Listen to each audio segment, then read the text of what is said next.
আমি দেখাচ্ছি, আমি কিন্তু এই মুহূর্তে আরক্ষা ভবন অর্থাৎ পুলিশ রিক্রুটমেন্ট বোর্ডের সামনে রয়েছি, সল্টলেকে পুলিশ রিক্রুটমেন্ট বোর্ড, আর এই সেই বিল্ডিং, আর সেই বিল্ডিং এর সামনে কিন্তু এই মুহূর্তে বেশ কয়েকজন মেয়ে যারা জড়ো হয়েছে, তারা কিন্তু প্রত্যেকেই ওয়েস্ট বেঙ্গল পুলিশের লেডি কনস্টেবলের চাকরি প্রার্থী, এবং তারা এখানে দেখা করতে এসেছিল, কিন্তু তাদেরকে এই মুহূর্তে ঢুকতে দেওয়া হচ্ছে না।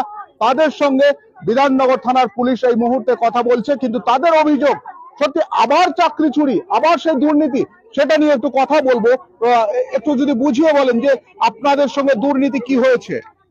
স্যার, আমাদের রেজাল্ট বেরোয় 6ই মার্চে, তো সেখানে আমরা দেখি যে দুটো মেয়ে 2024 সালে, হ্যাঁ 2024 সালে 6ই মার্চ আমরা লেডি কনস্টেবল যে 2023 এর রিক্রুটমেন্ট ছিল, সেই রিক্রুটমেন্টে দেখি যে দুজন যে প্রার্থী আছে। তো আমরা এখানে বলি, ফার্স্টে আমাদের এখানে এসে দুজন এসে আমাদের বলে যে এরকম দুর্নীতি হয়েছে, তো ওনারা তখন সেভাবে রেসপন্স করেনি। তারপর আমরা দেখার পরে পিআরবি কে ফোন করি এবং জানাই যে দুজন মেয়ে যে আছে তারা মানে পিলি পাস করেনি, তাদের ফাইনাল প্রিলি পাস করেন না, পিলি পাস করেনি। দাবি এটাই যে পিলি পাস না করে সে কি করে সে চাকরিটা পেল।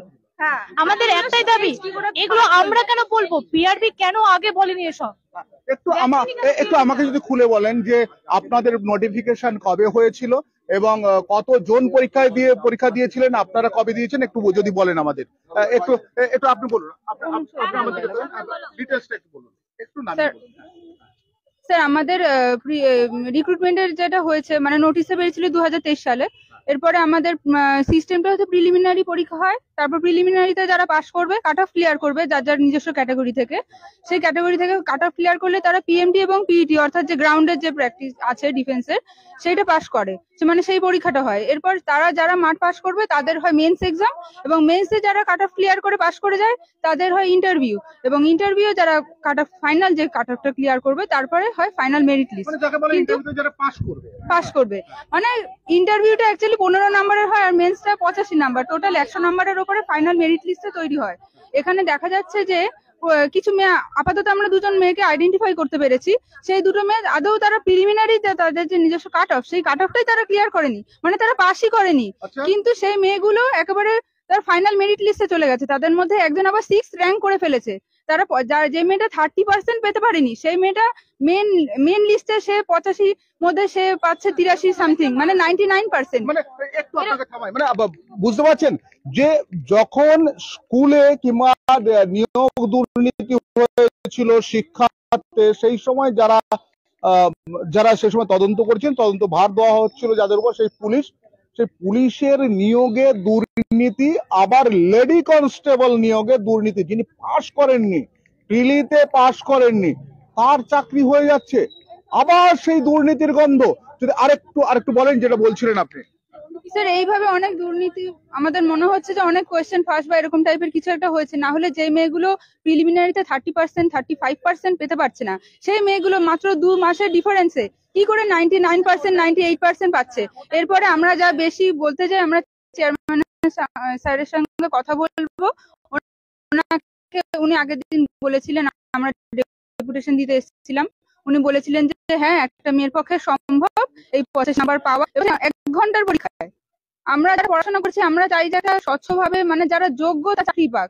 এই যে অস্বচ্ছ একটা ব্যবস্থা যে মেয়েগুলো রয়েছে, এটা তো যোগ্য নয়। আমরা চাই যে এদেরকে সরানো হোক। পিআরবি রিক্রুটমেন্ট বোর্ডের উপরে আমাদের যথেষ্ট ভরসা আছে। আমরা চাই ওনারা এই বিষয়ের উপরে তদন্ত করুক, এবং এই মেয়েগুলো যারা অস্বচ্ছভাবে ঢুকেছে, মানে অনৈতিকভাবে, তাদের বের করে যারা যোগ্য ক্যান্ডিডেট আছে তাদেরকে প্যানেলের নাম দেওয়া হোক।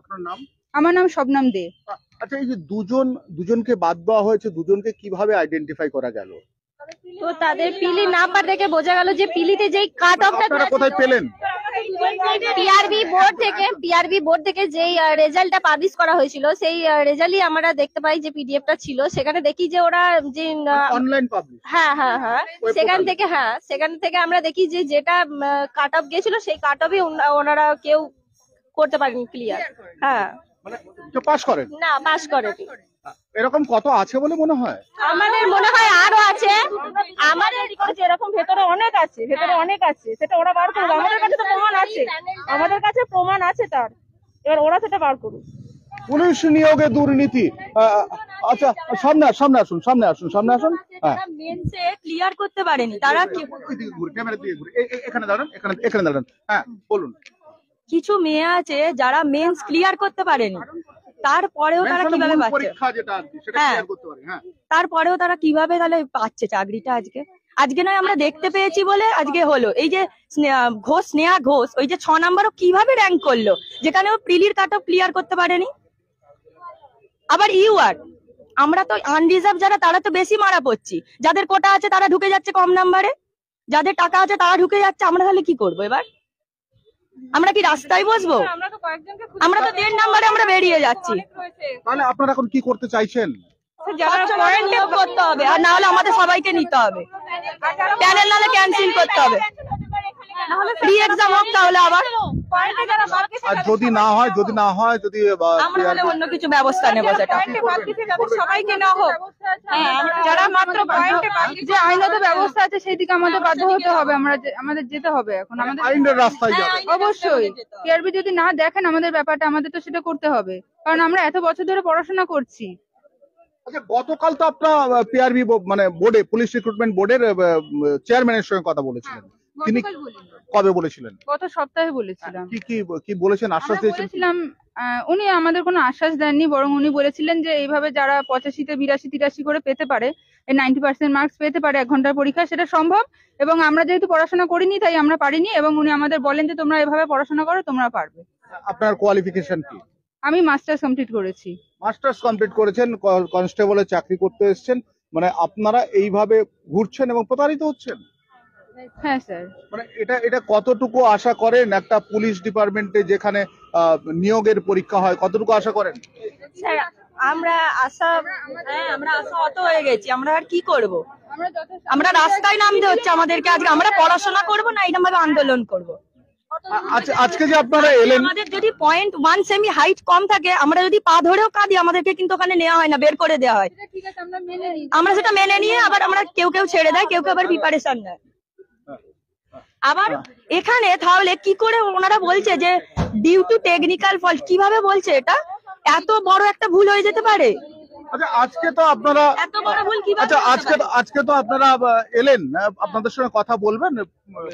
আমরা এখানে জানিয়েছি, আমাদেরকে এখানে অপেক্ষা করতে বলেছে, তারপর ওনারা বলছেন যে কি ব্যবস্থা করে ওনারা দেখবেন। আমরা তো আজকে দেখা করে কথা বলেই যাবো ওখানে। যদি দেখা না করেন তো আমরা অন্যরকম ব্যবস্থা নেব। কি ব্যবস্থা? কি ব্যবস্থা এখন আমরা ঠিক করি, সবাই আমাদের যারা আছে তাদের নিয়ে তারপর আমরা ব্যবস্থা করে যাবো। অর্থাৎ এখানে দেখুন এক এক করে প্রচুর এরকম মেয়েরা রয়েছে, তারা কিন্তু প্রত্যেকেই পুলিশের চাকরি করবে বলে এখানে পরীক্ষা দিয়েছিলেন, কিন্তু তাদের দাবি যে পুলিশের চাকরিতে যে সমস্যাটা আপনারা ফেস করছেন সেই সমস্যাটা একটা রিটেন লিক হবে, কোনো একটা জায়গাতে একটা লিক হবে, ঠিক আছে? আমরা সেইটা আধিকারিকের কাছে নিয়ে যাব, আপনাদের 2-4 জনকে নিয়ে যাব, নিজে কথা বলে দেওয়ার চেষ্টা করব। আপনারা যেটা আপনাদের কাছে বলছেন যে আপনাদের কাছে কি তথ্য আছে, সেই তথ্যটা সাহেবের কাছে আপনারা ঠিক আছে, আপনারা যেটাই বক্তব্য আছে আপনারা রিটার্ন দিন, আমরা ওখানে আধিকারিকের কাছে পাঠাই। অর্থাৎ বিধাননগর পুলিশের পক্ষ থেকে তাদের সঙ্গে কিন্তু এই মুহূর্তে কথা বলছে এবং তাদের যে অভিযোগ সেটা তারা জানাতে বলছে, কিন্তু এদের যে অভিযোগ সেই অভিযোগ নিয়ে রীতিমতো